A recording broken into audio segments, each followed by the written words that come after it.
Neville Goddard taught us that whatever self-concept you hold about yourself, about how the world works, about how you're supposed to be treated or not treated, that concept is what you're going to get a reflection of in your outside circumstances. So if you're in the process of letting go of one concept to step into the new one, how do you know what concept you're actually in? Well, in this video, I'm going to give you a visual example using my handy dandy plastic cards so that you can be absolutely clear on the one thing that you'll need to do to stay in your ideal self-concept. So let's get started. I want to make sure everyone is crystal clear on just exactly what a self-concept is and how it's going to express in your life. So this is step one of you knowing the one thing to stay in your self-concept. So a self-concept basically is going to be represented by the parameters of this piece of plastic.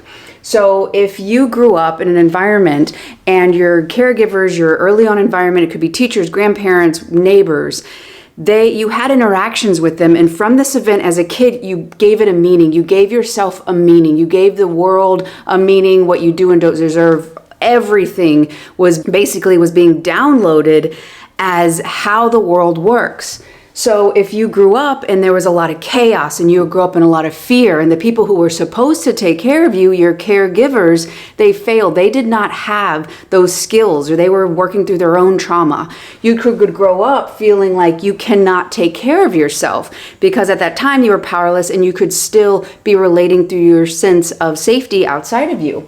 Maybe you were told that you're not enough. Maybe it wasn't those words, but maybe you were just treated like that. And again, as a kid, your parents' intentions could have been one thing, but your perception of what was going on is the most important thing you got to understand.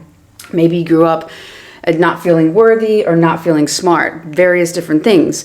Well, this is going to be those unconscious assumptions. And unless you start to look at them, they're going to filter up and you're going to see a reflection of maybe you find people who aren't very consistent in your life, and that makes you feel not good enough or not worthy.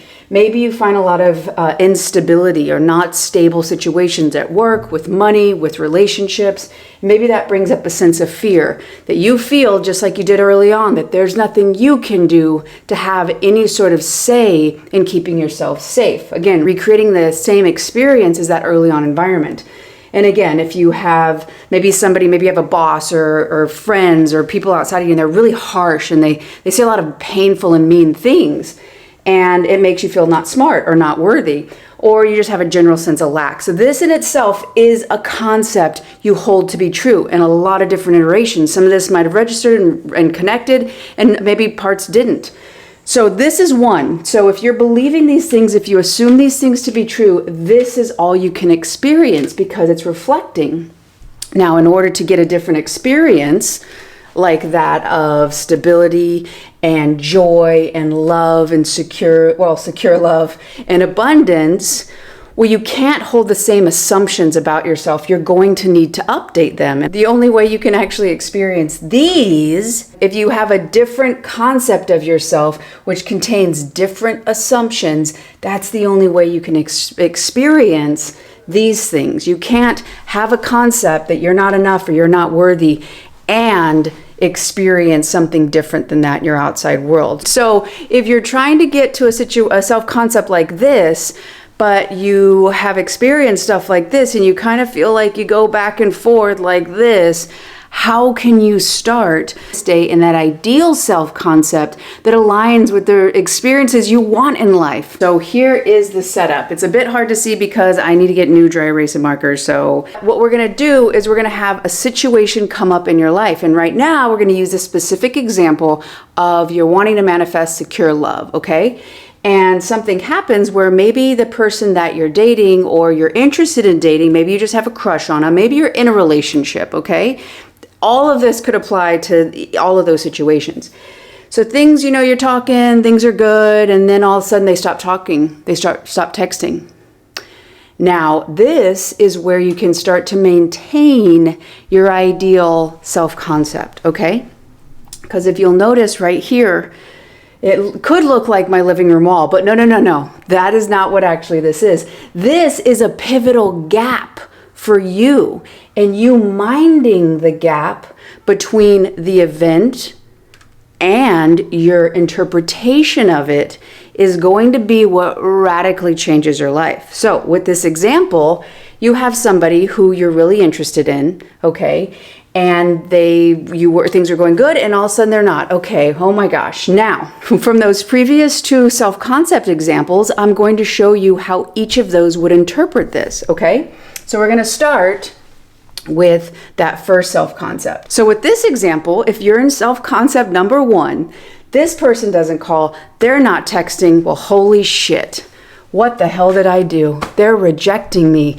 They're probably, maybe it was that thing I said, maybe too much. Maybe I didn't text him enough. Maybe I should have got him a gift. Maybe I should have done more.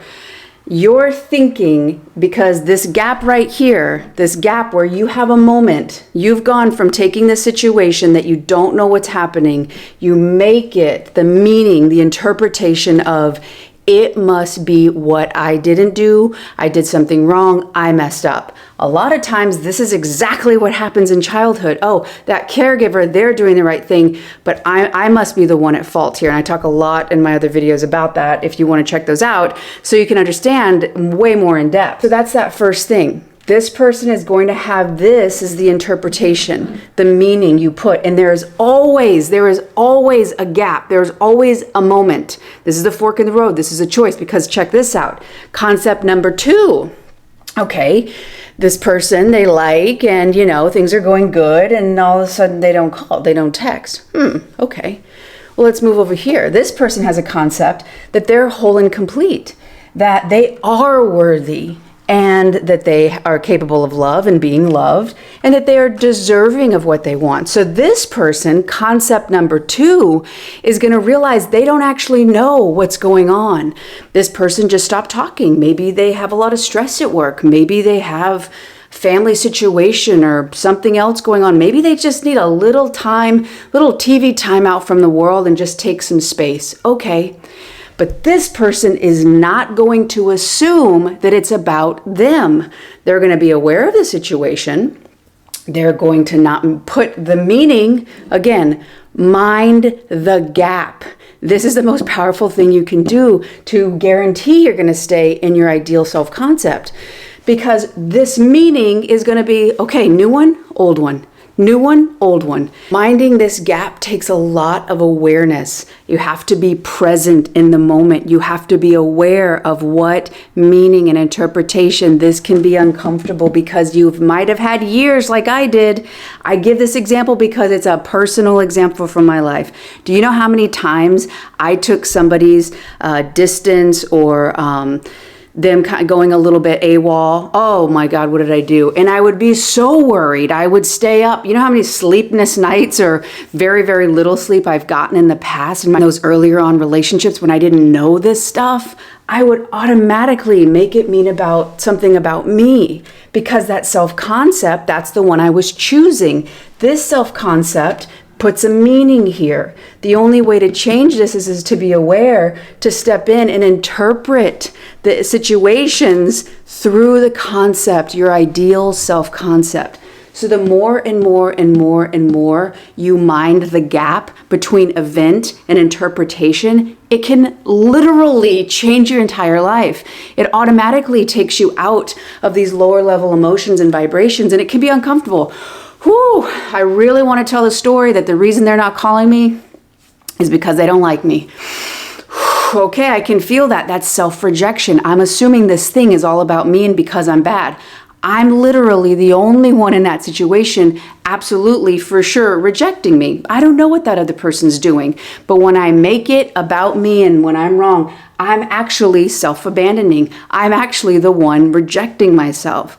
The more and more you can just start to become aware in the moment. And maybe you didn't mind the gap. You're aware and then you're like, I did the old thing. Okay, that's still a start. I did that tons of times, and then I was able to do it in the moment. And then I was able to stay in it and not have all that anxiety and comparison and negative feelings that I had in a previous self-concept, but step into the, okay, how can I invest this energy that I was going to take for concept 1? I'm going to take this energy and I'm going to reinvest it in me. I'm going to go work on a project. This is making me feel a little uncomfortable, but I am going to assume that this has nothing to do with me. When I talk to them again, maybe they'll say what's going on. And if not, maybe I can communicate, because stability is actually something that's important to me. I know I'm whole and complete. I know I'm deserving. I know I'm worthy. So maybe I can use this as an opportunity to advocate for my needs, so I can see if this person is emotionally available and on the same page as me. And if not, that's actually an opportunity of what I want to become closer, because I'm choosing to be in alignment with love and stability and somebody who's emotionally available. You can also do this for a job. Maybe you thought you were going to get a job and then it doesn't work out. What meaning are you giving it? Oh, there's not enough jobs. I'll never get what I need. Oh, you know what? Everyone always rejects me. Or is it, you know what? I really thought I liked this job. What was it that I really liked? Maybe it's a good thing that this person said no to me, because it opens the door for somebody to really understand my worth and value, and I can actually get a better opportunity, because I know it's not about me and what I lack. It's about it not aligning. And sometimes when that happens, it opens a door and that stays away and something better comes into my life. So how are you interpreting?